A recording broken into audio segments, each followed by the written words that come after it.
grand dialogue. Sigeka Foba. Edouani wa Makaran. Le grand dialogue, l'émission de débat de Studio Tamani sur votre radio. Chaîne Nibéro. Halud Mauni. Chaîne Nibéri. Sigeka Foba. Le grand dialogue. Le grand dialogue. Mesdames et messieurs, bonsoir. Au menu du grand dialogue de ce lundi 2 mars 2015, une multitude d'interrogations, toutes se rapportant à un même sujet, les pourparlers inclusifs intermaliens à Alger. Les négociations ont progressé ces derniers jours. Elles semblent même désormais entrer dans une phase décisive. L'illustration, c'est un document appelé préaccord qui en est sorti. C'est donc des différents aspects de ce préaccord que nous allons parler avec nos invités au nombre de 4, dont 2 au téléphone. Moussa Ag Assari de la coordination que nous allons joindre à Paris et Sidi El Meidi Ag Albarka qui se trouve lui à Caille. Les 2 autres invités, Zveti Ag Akado de la Société civile du Nord et Ouaka Touré, le secrétaire à la communication du RPM, sont ici en direct avec moi dans ce studio. Je m'appelle Seydou Fomba, à toutes et à tous, bienvenue. Studio Tamani. À Alger, où se déroulent les pourparlers intermaliens, les lignes commencent à bouger. On est en tout cas tenté de croire que c'est le cas avec ce document appelé préaccord au bas duquel l'État malien et la plateforme ont apposé leur signature. C'était donc hier dimanche. D'ailleurs, pas plus tard que vendredi, tout le monde, je veux dire tous les acteurs de la crise, semblaient disposés à faire de même. La surprise, si l'on peut l'appeler ainsi, est venue du côté de la coordination des groupes armés, les MNLA et ses alliés. Alors pourquoi les MNLA et ses alliés n'ont pas accepté pour l'heure de signer les préaccords? La question est posée à Moussa Ag Assarid, c'est le porte-parole du MNLA, il est à Paris. Bonjour à toutes et à tous. Je suis le représentant de la coordination des mouvements de l'Azawad en Europe. Et je peux vous dire que la situation qui s'est passée ces derniers jours interpelle tout un chacun de nous. Parce qu'un accord imposé n'est pas un accord. Imposé par qui, Moussa Gassari? Imposé par qui cet accord? Pardon? Vous parlez d'accord imposé. Il est imposé par qui? Il est imposé par les partis qui veulent absolument que la coordination des mouvements de la droite signe sans consulter sa base, alors que c'est même prévu dans la feuille de route du 24 juillet 2014. Donc on nous a demandé de signer un document avant même de revenir à notre population, à la base, au niveau des différentes localités qui, pendant ce temps, manifestent pour dire qu'elles veulent savoir ce qu'il y a dans le document qui va être paraphé à Alger et signé à Bamako, comme certains le disent. Vous jugez indispensable de revenir encore à la base pour expliquer, y aurait-il un petit problème par rapport à la représentativité des délégués de la coordination pour parler? Moussa Agassarid. Moussa Agassarid.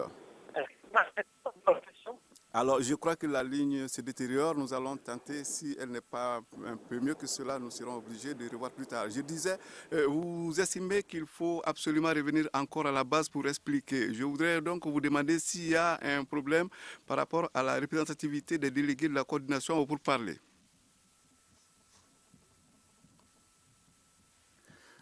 À Moussa Gassarid, je crois que nous allons vous retrouver un peu plus tard.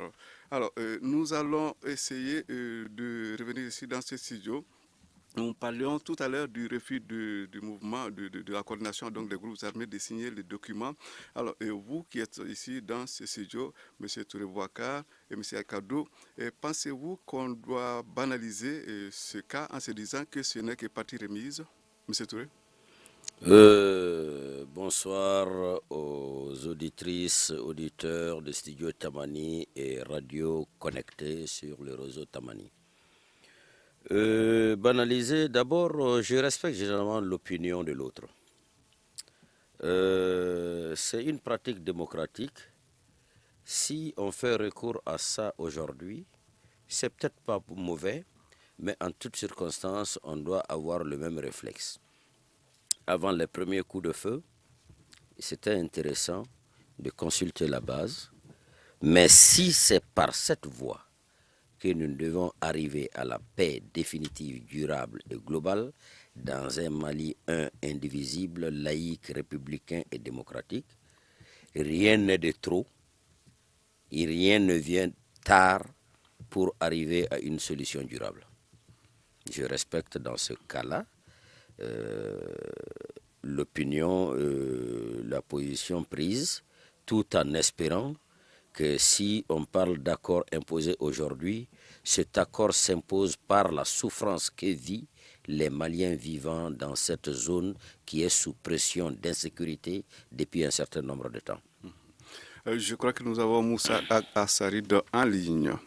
Si c'est bien le cas, oui, la question que je vous pose à présent, les gens qui représentent, les délégués qui représentent donc la coordination au pourparlers, c'est des gens qui sont investis quand même de la confiance, de la base. Est-ce que vous pensez qu'il y a forcément une nécessité de revenir encore là-bas pour expliquer? Bien sûr, parce que c'est le document final. Et le document final doit être présenté à la population. C'est ça qui a été prévu. Et en plus, nous avons fait des amendements. Notre délégation a fait des amendements à ces documents qui n'ont pas été pris en compte.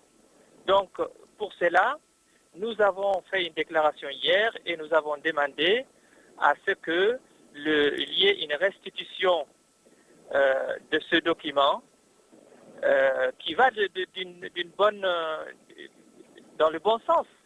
Nous n'avons pas rejeté. Oui. Nous n'avons pas rejeté le document. Nous avons souhaité qu'on nous laisse le temps d'aller revoir la base, d'aller revoir la population pour leur expliquer les biens fondés de ce document, qui est très différent de ce que nous avons déposé, des documents que nous avons déposés, c'est-à-dire à la fois de notre offre de paix sur la fédération, mais aussi de nos amendements sur le document qui nous a été remis le 25 février dernier. Moussa Agassari, pas plus tard que le vendredi, on apprenait quand même que la coordination était disposée à aller à une signature, qu'elle était donc prête à faire accepter ce qui était proposé par la médiation. Mais vous parlez de rumeurs. Moi, je vous parle de la décision qui a été prise par la coordination des mouvements de l'Azawad, surtout aussi par le fait que sur le terrain, il y a plusieurs manifestations, plusieurs personnes qui souhaitent savoir qu'est-ce qu'il y a dans ce document de 30 pages. Alors ça veut dire que vous ne pensez pas qu'il s'agisse d'un refus, Moussa Agassari? De quoi? Il ne s'agit donc pas d'un refus? Non, il s'agit de revoir la base et puis, puisque notre revendication principale, c'est la fédération. Il n'y a pas de fédération dans ce document. Ensuite, il n'y a pas d'autonomie. Donc, il n'y a pas d'autogestion comme on le souhaite, puisque rien de tout ça ne figure dans le document. Est-ce qu'on peut le signer sans consulter la population, la base? Voulez-vous dire que si les conditions que vous exigez ne sont pas remplies, il n'est pas question de signer ce document? Une dernière question que je vous pose.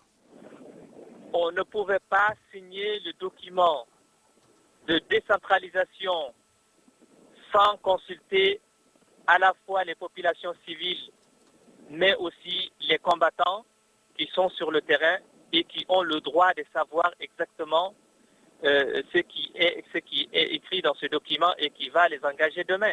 Alors, on vous retrouvera un peu plus tard, Moussa Agassari. Nous allons nous diriger vers donc, au CAI. À CAI se trouve justement Sidi El Mehdi Aga Al-Baka. Il est chargé de la communication de la plateforme, autrement dit Gatia. Alors, dites-nous, Sidi El Mehdi, vous êtes en ligne? Oui, je suis avec vous. Alors, vous avez, vous, le Gatia, signé ce document. Alors, qu'est-ce que vous en pensez? Qu'est-ce que vous avez comme sentiment après la signature de ce document? Bon, d'abord, avant de répondre à votre question, je remercie tous les auditeurs qui nous écoutent en ce moment. Je précise que Moussa qui est en train de parler de la base, il faut que Moussa nous explique ce que c'est la base. Est-ce que la base, ce sont les 150 femmes et les 200 jeunes qui sont en train de manifester? Nous avons quelques problèmes avec la ligne. Nous revenons ici dans ce studio. Cette fois-ci, nous allons nous tourner du côté de Sveti Aga Akado de la société civile du Nord. Sveti Aga Akado, vous avez donc entendu tout de suite la réaction de Moussa Aga Assari depuis Paris par rapport au refus du MNLA qui n'a donc pas voulu apposer sa signature à ce document qu'on appelle préaccord. Qu'est-ce que vous en pensez? Merci de m'avoir donné la parole. Je salue, je commence par saluer, ce n'est pas habituel que je salue les gens du MNLA, mais je trouve que c'est responsable de leur part, sachant les réactions, les préoccupations ou bien les idées qu'ils ont inculquées à leur base, qui encore une fois, entre guillemets, est une base squelettique, n'est-ce pas? Même qu'elle est squelettique, ils ont eu le courage quand même de dire nous allons retourner à cette base-là et la convaincre.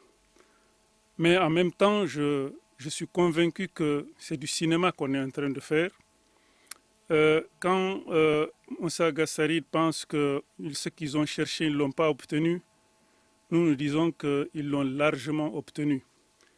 Quand il lit les questions politico-institutionnelles, il n'y a pas d'autonomie écrite, il n'y a pas de fédéralisme, mais ce n'est ni plus ni moins quand on dit que les populations vont gérer leurs propres affaires selon leurs spécificités. C'est très clair là-dessus. Ou bien peut-être qu'il s'est dit qu'au Mali, ici, on ne lit pas, on est trop superficiel et nos autorités sont tellement à terre qu'elles n'ont d'autre choix que d'accepter. Et cela me ramène à ces autorités-là qui, elles, au contraire, contrairement à ce que les MNLA a fait, nous ont largement insultés. Si je me rappelle de toutes les rencontres qui ont eu lieu sur ce territoire-là, pendant des mois et des mois, recommandations sur recommandations, assurance sur assurance, n'est-ce pas, la dernière tout près. Je me rappelle, j'étais en face de Boubacar Touré dans le même atelier. On a tout dit. Et rien de ce qu'on a retenu ne nous est revenu. C'est-à-dire qu'on a mis une croix sur pratiquement les 98% de nos recommandations ont été ignorées. Et c'est nous, le Mali, c'est nous les 15, quelques millions de Maliens, c'est nous tous qui avons dit la même chose. Malheureusement, encore une fois, nos autorités, elles ont pris l'habitude de nous mépriser et elles ont solennellement exécuté, n'est-ce pas, le Mali. Nous pensons que cet accord-là n'est ni plus ni moins que le démantèlement du Mali. En tout cas, sans rentrer dans les conclusions, je commencerai par dire qu'ils seront entièrement responsables de la suite des événements. Parce qu'ils le savent, ils l'ont dit, ils l'ont répété, et le camp gouvernemental, et le camp opposé, et la société, tout le monde a dit que ça, ce n'est pas bon pour le Mali. Studio et ils ont osé le signaler. Il est 18h30. Vous écoutez Studio Tamani, votre avis nous intéresse. Écrivez vos commentaires et suggestions sur la page Facebook et dialoguez avec nous. Studio Tamani, c'est aussi les réseaux sociaux. Pour la suite donc, de ce débat, nous allons nous diriger directement sur Kay, à Kay où se trouve Sidi El-Mehdi Ag Al-Baka. Il est le chargé de communication de la plateforme. Alors, Sidi El-Mehdi, vous nous avez suivi jusqu'ici. Le document, l'État y a posé sa signature. Vous aussi, le Gatia. Le MNLA ne l'a pas signé. Alors, qu'est-ce que ça vous dit? Une fois de plus, je vous remercie pour m'avoir donné la parole. Je remercie les auditeurs qui nous suivent en ce moment. Avant de répondre à votre question, moi je voudrais juste qu'on explique un peu des détails. Il faut que Moussa comprenne que la base, ce n'est vraiment pas les 150 personnes et les 200 jeunes qui sont en train de faire du bruit à Kidal. Et la base dont il a parlé est aujourd'hui en train de réclamer la paix et le retour chez soi. Parce que vous n'êtes pas sans savoir que des milliers de nordistes ont été chassés de chez eux et ils ne peuvent pas rentrer parce que Moussa et ses semblables continuent de les terroriser. Maintenant, cet accord, moi, je sais qu'il n'y a jamais de bons ou de mauvais accords, mais si c'est pour aller à la paix définitive, si c'est pour aller dans un sens d'un Mali indivisible, laïque et prospère, et si c'est pour que les autorités maliennes et les forces armées de sécurité reviennent à Kidal, moi, je pense que c'est déjà un pas vers la solution. Mais par contre, il faut reconnaître qu'il y a beaucoup de choses à revoir. Mais je pense que là aussi, la société civile malienne telle que je la connais ne va pas se taire là-dessus. Donc vous-même, vous acceptez qu'il y a quand même des choses à revoir, il y a donc des insuffisances. Il n'y a jamais une chose parfaite à 100%. Ça, conviendrez avec moi que ça n'existe pas. De toutes les façons, les Moussa et ses semblables ne doivent pas refuser de signer cet accord parce que quelque part, il les met à l'aise. Hein. Il faut le reconnaître. Seulement, à moins qu'ils nous demandent de leur donner le palais présidentiel de Koulba, sinon presque ils ont tout eu dans cet accord. Nous retenons ici, dans ce studio, nous tournons du côté de Boubacar Touré. Alors, M. Touré, dites-nous, le refus de la coordination de signer les préaccords, est-ce que cela peut créer un risque pour l'aboutissement des discussions à Alger? Avant le refus d'une des parties, je réagis au jugement très sévère de mon ami Assibit. Et quand il pense que le gouvernement ne s'est pas assumé, ce que moi je retiens dans toute cette discussion, le président de la République est resté intransigeant sur l'unité du pays, l'intangibilité du territoire, la République, la laïcité et la démocratie. Maintenant, le diable est dans le détail. Un document du genre fait par des humains, c'est clair et net qu'il peut y avoir des faiblesses.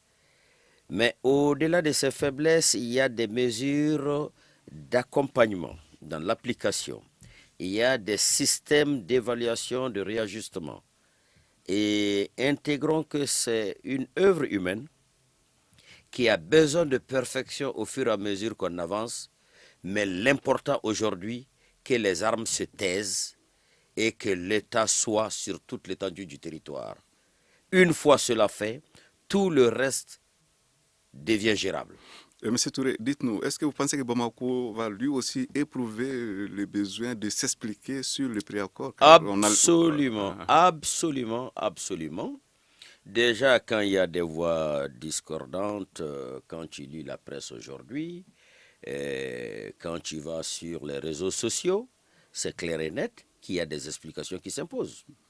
Parce que certains pensent, comme Assibit le disait tout de suite, qu'en fait, on ne parle pas de fédéralisme, on ne parle pas d'autonomie, mais quelque part, c'est donné. Je ne dis pas que ça, c'est l'analyse claire, nette de Assibit, mais à lire les journaux, à écouter les réseaux sociaux, il y a un besoin d'explication. La notion Azawad qui est revenue sur tous les documents depuis l'accord de Ouagadougou jusqu'à aujourd'hui, entre griffes disant que cette zone appelée par certains, face à cette situation-là, quand tu prends le document en détail, ça renforce la décentralisation. Ça donne une forme d'élection et de gestion au niveau des régions aujourd'hui. Mais si c'est un désengagement pour certains de l'État, ce n'est pas uniquement dans les 3 régions du Nord, Mali, Kidal, Gao, Tombouctou. Ça s'appliquerait de la même manière. L'Assemblée régionale de Caille sera élue dans les mêmes circonstances, les mêmes conditions, aura les mêmes prérogatives en matière d'autonomisation, en matière de gestion. Mais quand on veut faire une lecture biaisée, prendre comme si cela s'appliquerait uniquement aux 3 régions du Nord Mali, c'est ne pas appréhender. Mais ce qui est essentiel et important aujourd'hui, à l'heure où nous parlons, le Mali n'a pas le contrôle de l'ensemble du territoire. Si cet accord peut permettre la reprise en main par le Mali dans la représentation administrative, militaire, socio-sanitaire, mais allons-y dans l'application, apportons les corrections pour que le Mali indivisible demeure. Alors, Zbeiti Agado de la société civile du Nord, il semble pourtant, selon M. Touré, que les points positifs, il y en a assez dans ces documents. Mais bien sûr qu'il y en a assez. Il y en a assez et il serait bon que les points positifs soient partagés par l'ensemble des Maliens. On n'a pas besoin de créer des priorisations, je le dis encore. Ce qui est très très choquant dans ce document-là, c'est que contrairement à ce que mon frère Touré disait tout de suite, on dit que c'est applicable à l'ensemble des régions, mais il oublie que quelque part c'est écrit en priorité d'abord dans ces régions-là. C'est comme si on dit aux autres régions, croisez les bras, nous allons vous rendre jalouses, nous allons vous rendre aigris, nous allons créer toutes les conditions pour que vous vous soulevez, n'est-ce pas? Parce que quand on va prendre la taxe, les impôts d'un gars, d'un monsieur de caille qui souffre de tout, qui manque de tout, et on va aller fabriquer, je ne sais pas moi, des écoles dans lesquelles on va enseigner le tamashek à des gens de Kidal, n'est-ce pas? Vous voyez quelle frustration ça fait. Donc moi je pense qu'on n'a pas besoin de nous pousser dans des extrêmes et nous amener à l'implosion. Je suis un historien, je réagis en historien.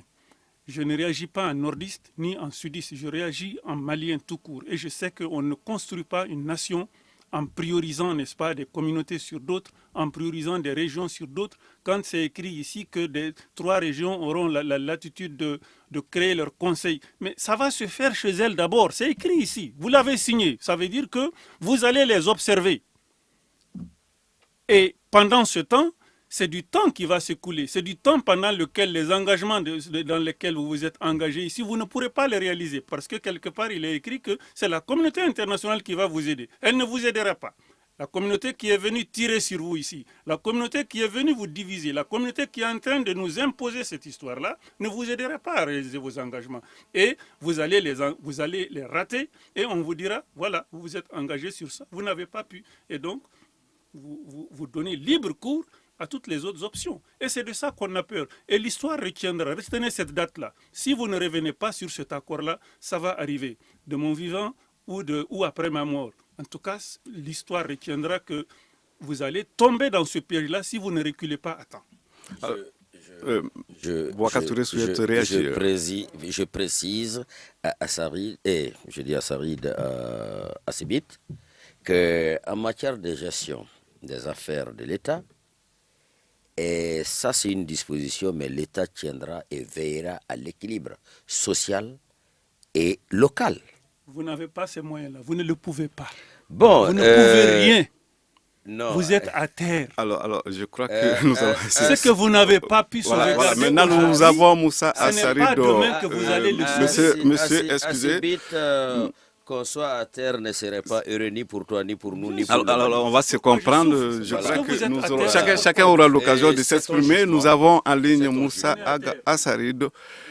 Moussa Assari, vous êtes en ligne?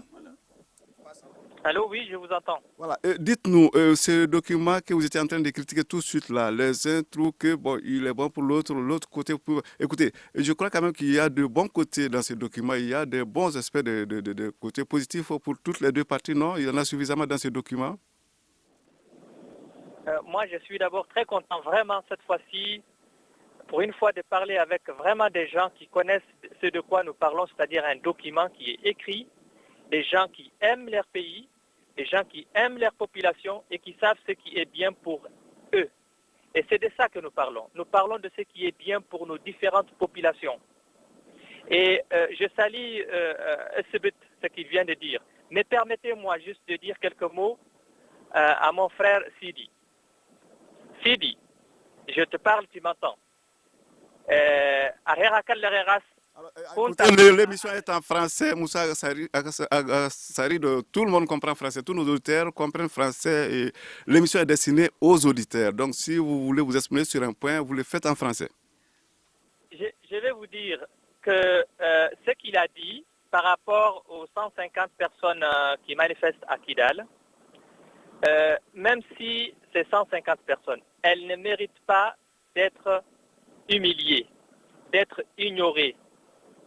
Quel que soit le nombre que nous sommes, ou quelles que soient les personnes, elles ont le droit à la dignité.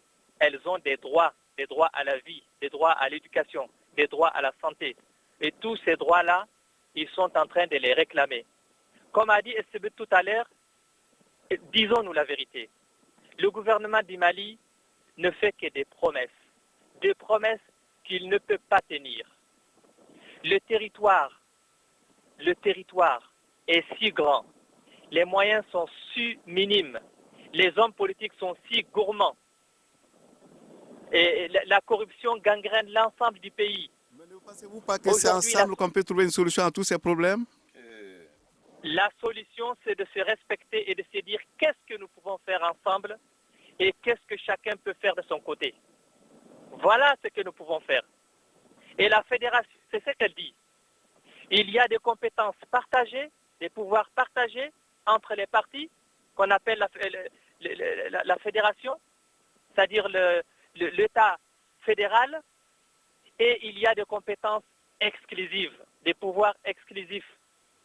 C'est-à-dire que tout ce qui concerne l'éducation, par exemple, on peut considérer, par exemple, la santé locale, on peut considérer tellement d'autres choses, mais on peut mettre certaines choses ensemble. Et vous allez chercher le gouvernement central. Voilà, c'est compris. Nous allons vous retrouver, Moussa Agassarid. Maintenant, nous allons donner la parole à Sidi El-Mehdi Ag Al-Baka, qui est le chargé de communication du GATIA. Il est interpellé directement par Moussa Agassarid. Voilà, moi je précise à Moussa Agassarid d'abord que je ne suis pas son frère, parce que moi mes frères ne tirent pas sur leurs frères. Moi mes frères ne violent pas leurs propres enfants, et moi mes frères ne mettent pas leurs filles à genoux. Moi, On va aller doucement. Je crois que le but de l'émission, c'est peut-être de s'expliquer à bout des arguments, d'essayer d'apporter quelque chose et aux uns aux autres et aux auditeurs. Voilà. Je vais être très rapide. Quand il dit les 150 personnes ne méritent pas d'être humiliées, moi je lui pose juste une question. Est-ce que pour 150 personnes, il a le droit d'humilier 15 millions de personnes? Ça ne se fait pas. Moi, je le dis à Moussa, je suis étudiant et je suis interdit d'être étudiant parce que j'ai refusé cette bêtise. Donc maintenant, le développement dont on parle, la santé, l'éducation, mais ce sont eux qui ont tout bafoué, qui ont donné le véhicule, mais ce sont eux qui a fermé le centre de santé, ce sont eux qui est-ce qui a volé les fenêtres des écoles. C'est bon, c'est ici semblable, mais il faut qu'on se respecte là. Alors, nous aurons l'occasion de vous retrouver Sidi El-Mehdi Ag Al-Baka. Entre-temps, nous allons juste pour une trentaine de secondes donner la parole à Boubacar Touré, le secrétaire à la communication du RPM. Une réaction, Un avis, Un commentaire. réagissez sur la page Facebook de Studio Tamani et restez connectés avec nous. Studio Tamani sur les réseaux sociaux pour vous faire entendre. Et nous lui avons promis, nous lui donnons donc la parole. Boubacar Touré, vous êtes le secrétaire. Non, j'ai quelques réactions quand je vois on est au bilan de l'État, un État à terre, un État qui promet, qui ne respecte pas ses engagements.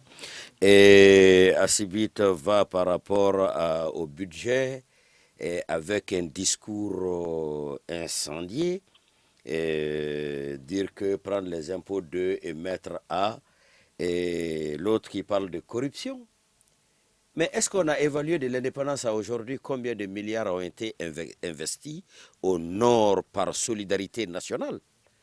Au nom de cette même solidarité, pour faire l'équilibre dans le cadre de l'éducation et de la santé, surtout cette éducation et santé qui vient d'être saccagée par ceux-là qui ont osé prendre les armes, et consentir cela au nom de la solidarité nationale, je crois qu'aucune région du Mali ne contesterait cette disposition et l'État se donnera les moyens, comme ça s'est passé dans le temps. En des moments, on a parlé des milliers, des milliards investis pour le développement du Nord. Il faut admettre que le déséquilibre naturel a besoin d'être compensé. Un accord n'a jamais donné satisfaction et moi je crois qu'on va vers un bon accord, d'autant plus que les deux parties, il y a des contestations éventuelles. Il serait intéressant que le gouvernement organise des cadres appropriés pour que les gens qu'on mesure les pour et les contre de cette décision et dans l'application, les rectifications possibles. Mais parler de corruption, si on essaie de voir les différents budgets engloutis, qui était à la base de ces corruptions? Qui étaient les animateurs de ces corruptions? Voilà. Nous abordons donc le deuxième volet de ce débat. Cette fois-ci, nous allons un peu plus précisément parler du contenu du document qu'on appelle donc préaccord. Dites-nous, le texte dont il est question parle de décentralisation des régions dotées d'une assemblée régionale élue au suffrage universel direct et d'activation du processus de mise en place d'un Sénat. Ces mesures sont-elles, à vos yeux, susceptibles de faire bouger les choses au Mali? Je pose d'abord la question à M. Zbeti Aga Al-Kadou. Bon, moi je suis de ceux qui, en tout cas au niveau de la société civile, nous avons réfléchi sur ces questions-là. Nous avions produit des documents dans lesquels il est écrit que nous sommes sur un processus de décentralisation qu'il faut évaluer tout simplement, c'est-à-dire l'ensemble des Maliens peuvent l'évaluer et voir les incorrections, les insuffisances et continuer là-dessus. Mais on n'a pas fait ce travail-là sous, je ne sais pas moi, la pression des Kalachnikov et des barbares. On nous met dans un autre processus. L'État parle de régionalisation qu'il n'a pas expliqué encore aux populations. Personne ne sait ce qui va se passer, rien du tout. Même les intellectuels ne lisent pas, à plus forte raison le reste des populations. Donc nous sommes dans un tourbillon où personne ne sait ce qui est bon et ce qui n'est pas bon, sauf quelques rares personnes comme vous et moi. Sinon, à regarder de près, nous ne sommes pas sûrs de réussir ce qu'on nous propose ici. Une assemblée régionale. Et au-delà d'une assemblée régionale, je vois des conseils consultatifs interrégionaux. Toutes choses que nous craignons, c'est-à-dire consacrer de fait l'idée d'un espace où des régions vont se mettre ensemble et ensemble elles vont décider. Et c'est écrit quelque part que leurs décisions seront juste transmises à un représentant de l'État qui n'aura qu'un avis à donner après exécution de ces... Vous imaginez, ça veut dire que l'État est totalement absent. Il n'aura rien à faire dans ces régions-là. Et à mon avis, ce n'est pas de cette décentralisation-là, ce n'est pas de cette régionalisation-là que nous voulons. Nous sommes un État faible, nous sommes un État qui n'a pas les moyens de certaines de ces politiques. Il faut aller mollo mollo. Maintenant, il était plus important, en tout cas moi, c'est un langage que moi. Moi, j'aurais préféré se résoudre à comprendre que les communautés qui ont pris les armes contre leur patrie, prétextant le sous-développement, prétextant la mauvaise gestion, prétextant ceci et cela, que ces communautés-là, que l'on se dise certaines vérités. C'est-à-dire, au lieu de continuer à faire saigner les Maliens, au lieu de continuer à pousser les Maliens vers une indépendance qui va intervenir dans une année, 2, 3 ou 10 ans. En tout cas, c'est en train de venir depuis 1992, nous l'avons dit. L'histoire des intégrations-là n'est que le premier pas. Donc, au lieu de continuer à nous masturber, ou je ne sais pas comment le dire, à nous amener vers un processus qui finalement aboutira à une scission, autant aller tout de suite et arrêter de nous faire souffrir. Moussa Assarid est en ligne. Nous allons donc essayer de le joindre, je crois. Alors, dites-nous, cette fois-ci, nous nous intéressons à certains aspects du texte du préaccord, décentralisation, région dotée d'une assemblée régionale élue au suffrage universel direct, processus de mise en place d'un Sénat. Tout ça, ça ne vous dit rien. Vous ne pensez pas qu'avec ces mesures, il est possible que les choses aillent mieux au Mali? Écoutez, moi j'ai lu l'ensemble des accords qui ont été signés entre les Azawadiens et le gouvernement du Mali. À l'époque, c'était toujours deux belligérants, comme aujourd'hui, il n'y avait pas une troisième partie qui n'est pas en belligérance avec le gouvernement. D'ailleurs, la paraphe qu'il y a eu hier, c'était entre des pro-Bamako, c'était pro-gouvernement et le gouvernement. Maintenant, par rapport à la question... Bon, vous avez lu le document, vous savez que l'élection du président de région, il y avait déjà des régions qui avaient une assemblée régionale. La seule différence, c'est le direct, c'est-à-dire avant c'était élection au suffrage universel. Mais c'est une différence de taille quand même. Non, je vous en prie. Moi, je connais très bien la décentralisation française. Depuis 15 ans, j'étudie la décentralisation française et je peux vous dire que c'est ce qu'il y a aujourd'hui. Revenons aux réalités malaises. Allez-y, oui. C'est la régionalisation qu'il y a en France. Et dans le document, il est dit aussi, par exemple, que plusieurs régions, entre plusieurs régions, il y a un conseil interrégional dont parlait M. Sibir tout à l'heure. Bon, ce sont des petites avancées sur une décentralisation.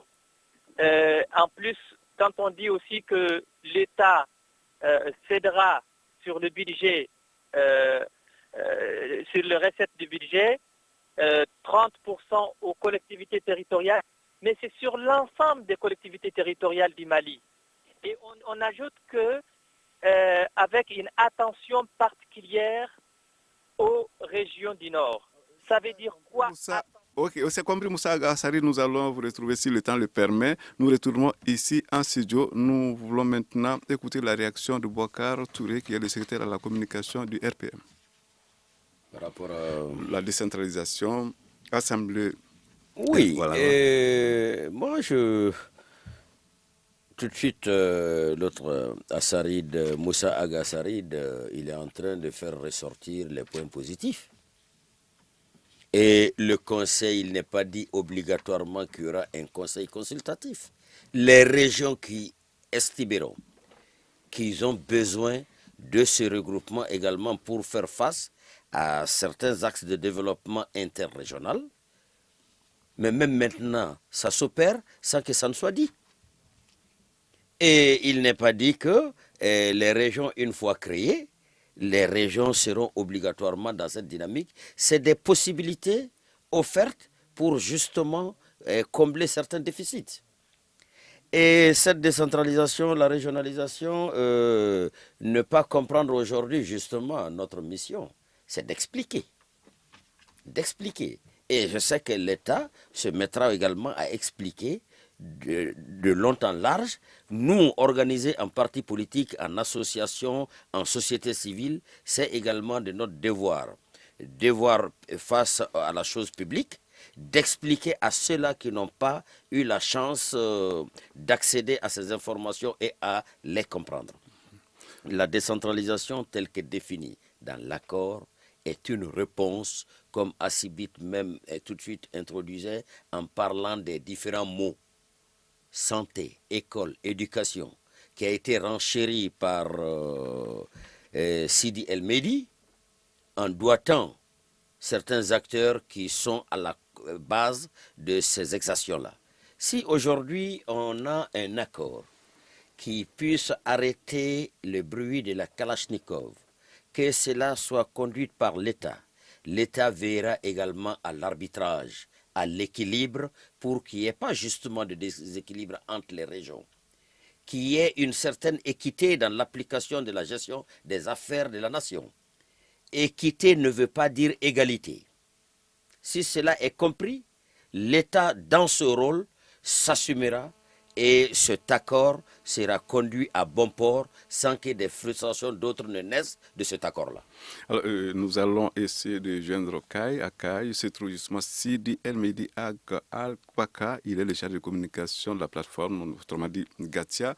Alors, Sidi El Mehdi, si vous êtes en ligne, vous nous avez suivi, vous avez certainement une réaction parce qu'on a abordé beaucoup de points. Bon, écoutez, c'est comme je vous l'ai dit, cet accord, il a des points positifs, mais il y a aussi des points à aller voir.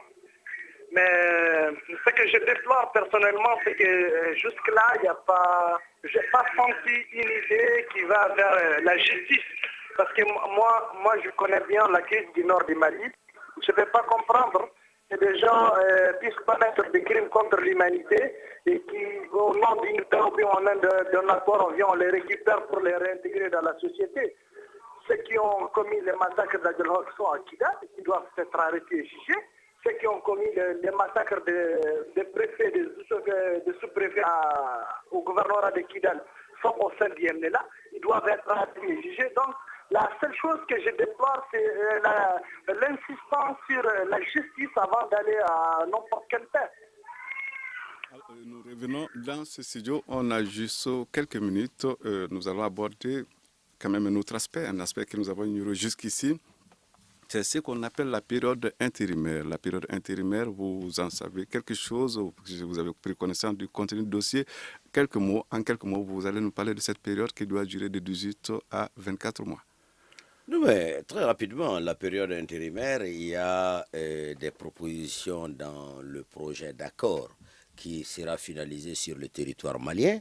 Si cela était le plus tôt pour mettre fin à cette grande souffrance que nos frères, sœurs, mères, pères ont connue au nord du Mali, et cette période intérimaire, forcément à partir des dispositions proposées, si cela était arrêté, et forcément il y a une phase d'adaptation de la Constitution, de certaines dispositions réglementaires qui sont aujourd'hui dans la Constitution et certaines lois gérant les affaires de la République, et forcément il va falloir des adaptations. Mais même sur le terrain, et dans cette période intérimaire, il faudrait que la Kalachnikov ne soit plus un élément dans le dispositif.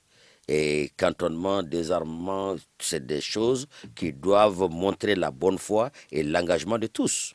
Dans cette période intérimaire, il y a des systèmes de suivi, d'évaluation, de l'application, mais fondamentalement, par rapport au dispositif constitutionnel et réglementaire, il y a des ajustements à faire qui ne peuvent pas être tout de suite appliqués, sinon on serait dans la violation de la Constitution. Le projet d'accord proposé ne peut pas constituer en tant que tel un élément de violation de la Constitution, d'autant plus que la période intérimaire, en l'intégrant, il y aura ces réajustements pour qu'il n'y ait pas de violation constitutionnelle. Voilà, c'est sur ces propos que s'achève notre débat, le grand dialogue de ce lundi. Alors, je vous rappelle que nous avons reçu 4 invités. Le premier, Sbeiti Agado de la Société civile du Nord, Moussa Assari, dont nous avons joint ce monsieur de la coordination, autrement dit du MNLA à Paris. Au téléphone également, nous avons pu joindre Siri Elmedi Al-Baka, il est le chargé de communication de Gatia, donc de la plateforme. Dans ce studio, nous avions également M. Touré Bouaka Touré, donc, qui est le secrétaire à la communication du RPM. Cette émission vous a été donc présentée par Seydou Fomba. À la mise en onde, Salim Douara, et régie vidéo, nous avons Amadou Ouattara. Alors, à la réalisation, nous avons Ousmane Djadjet Touré. On se donne donc rendez-vous demain.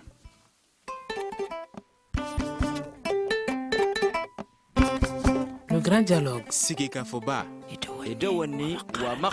Le grand dialogue, l'émission de débat du studio Tamani sur votre radio.